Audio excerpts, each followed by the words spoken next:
नमस्कार, न्यूज 18 मध्य प्रदेश छत्तीसगढ़ देख रहे हैं आप और बुलेटिन की शुरुआत खंडवा से आई बड़ी खबर के साथ।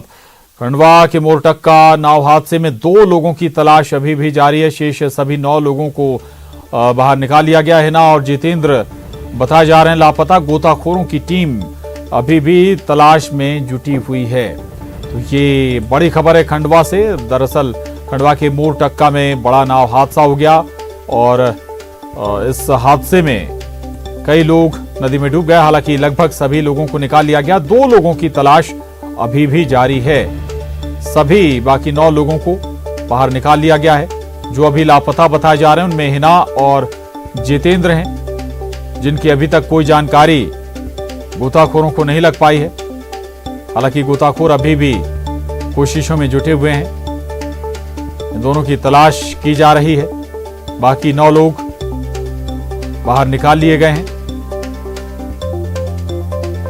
ये 2 तस्वीरें भी आप देख पा रहे हैं। इस हादसे के बाद तुरंत ही रेस्क्यू ऑपरेशन भी शुरू हो गया और करीब 9 लोग बाहर निकाल लिए गए, लेकिन 2 लोगों की अभी तक कोई जानकारी नहीं लग पाई है। इस हादसे के बाद हिना और जितेंद्र 2 व्यक्ति बताया जा रहा है कि अभी भी लापता हैं। दर्दनाक हादसा और बताया जा रहा है कि चुनरी चढ़ाने के लिए सभी जा रहे थे नाव में, उसी दौरान यह हादसा पेश आया। हरेंद्र नाथ हमारे साथ जुड़ गए हैं और जानकारी के साथ खंडवा से। हरेंद्र, क्या अपडेट है, क्या जानकारी अभी आपके पास 9 लोगों से जुड़ी हुई और जो 2 लोग अभी भी लापता हैं? जी प्रशांत, बताना चाहूंगा काफी सुखद खबर है। कुल 11 लोग सवार थे। जो प्रशासनिक आंकड़ा जो आया है उसमें से 9 लोगों को रेस्क्यू करके बाहर निकाला जा चुका है।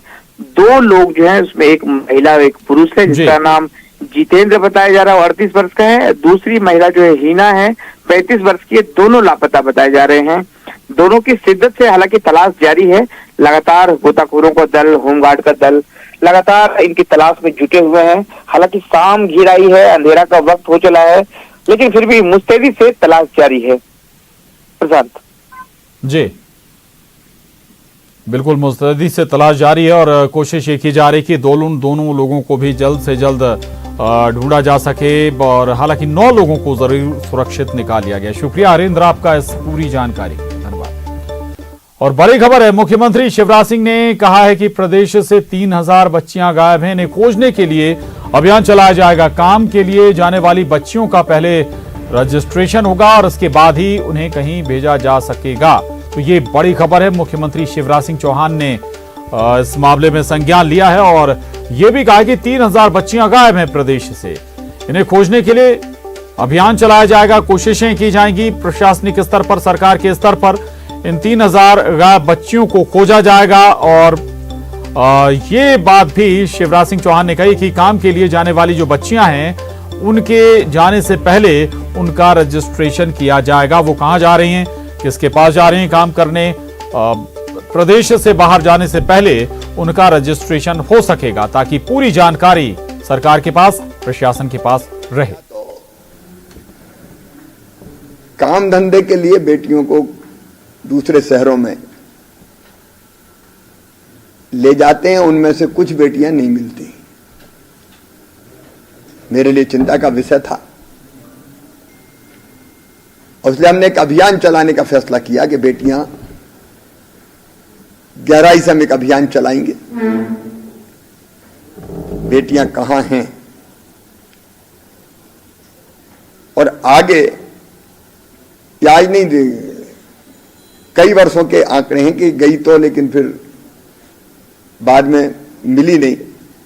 इसका मतलब ये कि जाती तो बहुत बड़ी संख्या में, काम धंधे के लिए जाने में कोई आपत्ति भी नहीं है अगर गांव के बाहर काम मिलता है तो, लेकिन उनकी सुरक्षा अहम है। कहाँ काम करने के लिए जा रही है पता पहले उनको देना पड़ेगा। एक नंबर भी रहेगा, जहां कोई दिक्कत आए तो बेटियां कॉल कर सकती है और सहायता मांग सकती है, सहयोग मांग सकती है। और मनोज राठौर हमारे साथ भोपाल से जुड़ गए। मनोज, ये वाकई में चौंकाने वाले आंकड़े भी हैं। हर साल स्वाभाविक है कि दर्जनों लड़कियां गायब हो जाती हैं जो काम के लिए, जिन्हें बाहर ले जाया जाता है अलग अलग कामों का बहाना बनाकर, या ये कहें कि कई बार ऐसे दलाल भी सक्रिय रहते हैं। लेकिन ये एक अच्छी बात है कि सरकार अगर संज्ञान ले रही है, खुद सीएम शिवराज इस मामले में संज्ञान ले रहे हैं, तो आशा लगाई जानी चाहिए कि जो कोई लड़कियां उनमें से कुछ को जरूर कम से कम खोजा जा सकेगा। दूसरी बात यह कि आने वाले वक्त में रजिस्ट्रेशन अगर होता है तो फिर ऐसे मामले कम आएंगे। मनोज।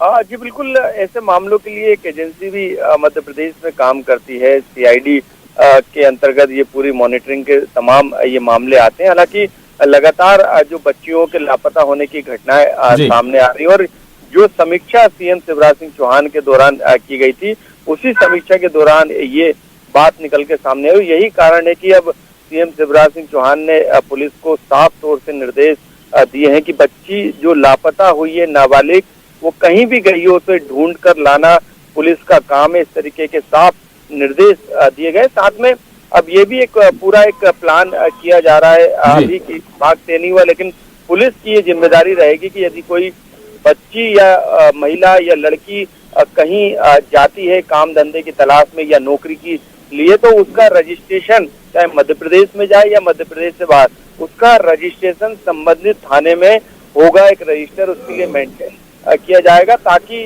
जो नंबर दिए जाए या उस लड़की के नंबर लिए जाए, तो उस दौरान यदि उसके साथ कुछ घटना होती है या वो नहीं आती है तय समय पे या माता पिता उसके शिकायत करते हैं, तो उस कंडीशन में पुलिस उस बच्ची को या उस लड़की को ढूंढ निकाले।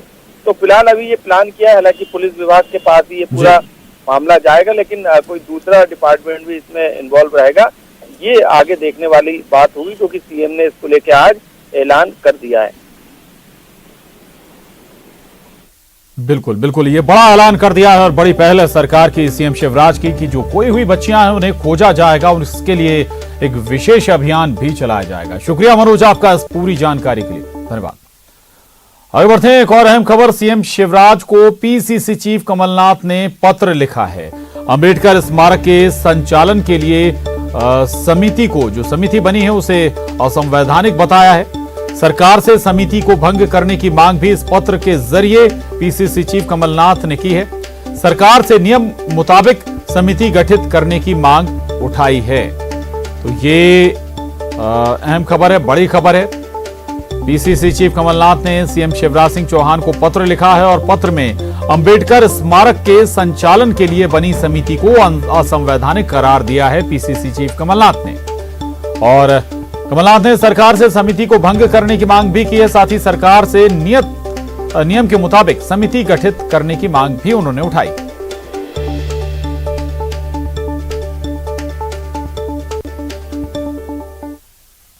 और अब खबर अशोकनगर से, जहां कदवाया इलाके में कुछ बदमाशों ने दुकान में घुसकर एक व्यापारी की जमकर पिटाई कर दी। मारपीट की पूरी घटना वहां लगे सीसीटीवी में कैद हो गई।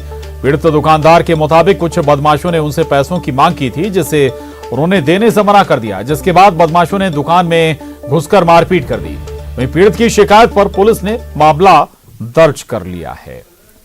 तो ये तस्वीरें सामने आई हैं अशोकनगर से, जहां एक कदवाया इलाके में कुछ बदमाशों ने दुकान में घुसकर एक व्यापारी से जमकर मारपीट की और हालांकि ये जो पूरी घटना थी वो सीसीटीवी में कैद हो गई। आज मैं अपनी दुकान पर बैठा था, तब दो बदमाश आए, राजवीर सिंह यादव, राजकुमार लोधी। इन दोनों द्वारा मेरे से 500 रुपये मांगे गए। दारू पीने के लिए 500 रुपये दे, नहीं तो तुझे देख लेंगे। मैंने उनको 500 रुपये देने से मना कर दिया, तो बोलते हैं शाम को आएंगे तब देखेंगे, तेरे 5 लाख लोग लगेंगे। 500 रुपये के चक्कर में 5 लाख रुपये लगेंगे तेरे। मैंने उनको जैसे तैसे उस टाइम पे भगा दिया कि चले जाओ भाई, मेरे पास नहीं है पैसे। तो मैं शाम को जब अपनी दुकान पर बैठा था, तो मैं नीचे कॉपी में अपना हिसाब देख रहा था, तभी दोनों आए, पीछे से मेरे में लाठी डंडे और फरसों से वार किया, जिससे मेरे दोनों हाथों में चोटें आई हैं। तो ये अशोकनगर का मामला था और अब शिकायत पुलिस में हो गई है। खबर ग्वालियर से, ग्वालियर में हर्ष फायरिंग का वीडियो वायरल हुआ है। एक दिन में दो हर्ष फायरिंग के वीडियो सामने आए हैं। पिस्टल से गोली चलाते हुए वीडियो वायरल हो रहा है और बर्थडे पार्टी में भी गोली चली है। तो ये खबर ग्वालियर से है, जहां 2 हर्ष फायरिंग के वीडियो सामने आए हैं और जहां एक दिन में ये 2 हर्ष फायरिंग के वीडियो हैं जो वायरल हो रहे हैं। एक में पिस्टल से गोली चलाते वीडियो वायरल है और दूसरा बर्थडे पार्टी वीडियो जिसमें गोली चलाई गई है। सुशील हमारे साथ जुड़ गए हैं और जानकारी के साथ। सुशील, अक्सर ग्वालियर से ही इस तरह के वीडियो सामने आते हैं और एक बार फिर ये दो वीडियो ग्वालियर से ही सामने आए हैं। एक बर्थडे पार्टी का भी बताया जा रहा है, और क्या डिटेल आपके पास?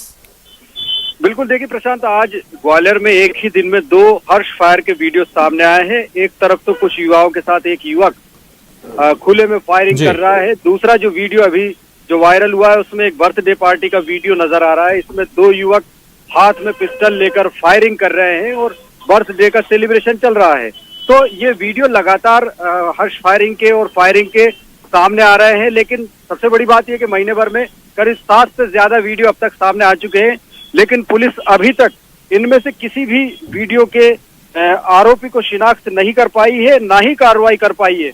हर मामले के बाद पुलिस सिर्फ यही बात कहती है कि जल्द से जल्द इसमें शिनाख्त की जाएगी और आरोपी के खिलाफ कार्रवाई की जाएगी। सबसे बड़ी बात यह है कि एक तो गैर कानूनी तरीके से अवैध हथियारों से फायरिंग की जा रही है, फायरिंग करने की घटना भी गैर कानूनी है। दूसरा, उनको सोशल मीडिया पर वायरल करना, ये कहीं ना कहीं साइबर एक्ट का भी उल्लंघन है। तो निश्चित तौर पर ये गंभीर मामले हैं और ग्वालियर चंबल अंचल में जिस तरह से लगातार ये फायरिंग के वीडियो सामने आ रहे हैं और पुलिस के गिरफ्त से आरोपी बाहर है, तो कहीं ना कहीं लगातार इस तरह के जो तत्व है जो हर्ष फायरिंग करते हैं या खुलेआम कट्टे से लहराकर फायरिंग करके दहशत फैलाते हैं, ऐसे लोगों की तादाद लगातार बढ़ती जा रही है, क्योंकि पुलिस अभी तक महीने भर में जो घटनाक्रम हुए उनमें आरोपियों को गिरफ्तार नहीं कर पाई है। बिल्कुल सुशील, हम ये कहें कि पुलिस का इकबाल भी यहाँ पर नहीं, या फिर कानून, लॉ एंड ऑर्डर या फिर कानून व्यवस्था की कोई परवाह इन लोगों को है नहीं। सुशील, देखिए कहीं ना कहीं जब इस तरह के तत्व जो खुलेआम हवाई फायरिंग करते हैं उसका वीडियो बनाते हैं और सोशल मीडिया पर अपलोड कर देते हैं, उनके खिलाफ अगर सख्त कार्रवाई नहीं होती है तो निश्चित तौर पर इनसे प्रेरणा लेकर, इनसे प्रेरित होकर दूसरे लोग भी इसी तरह का चलन करते हैं। क्योंकि हथियार चलाना, हथियार रखना ग्वालियर चंबल अंचल में एक तरह से स्टेटस सिंबल माना जाता है, लेकिन युवाओं में गैर कानूनी हथियारों से हवाई फायरिंग करना जश्न के दौरान या मांगलिक कार्यों के दौरान या बर्थडे पार्टी के दौरान या खुलेआम सड़कों पर इस तरह की घटनाएं लगातार हो रही है और जब इन पर पुलिस काबू नहीं कर पा रही है तो ऐसे में निश्चित तौर पर ये घटनाएं लगातार बढ़ेगी। बिल्कुल, ये एक बड़ी वजह है। शुक्रिया सुशील आपका इस जानकारी के लिए। तो ग्वालियर में एक बार फिर दो वीडियो वायरल हुए हैं, दोनों वीडियो में हर्ष फायरिंग की तस्वीरें कैद हुई हैं।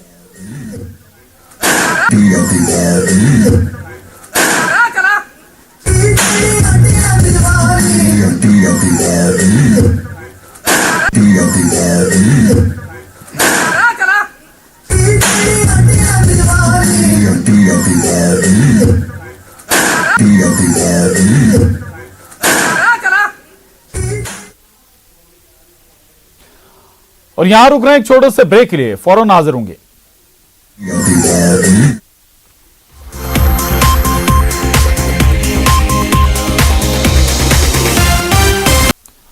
और ब्रेक के बाद रुक करेंगे पीसीजी सुपरफास्ट 100 का।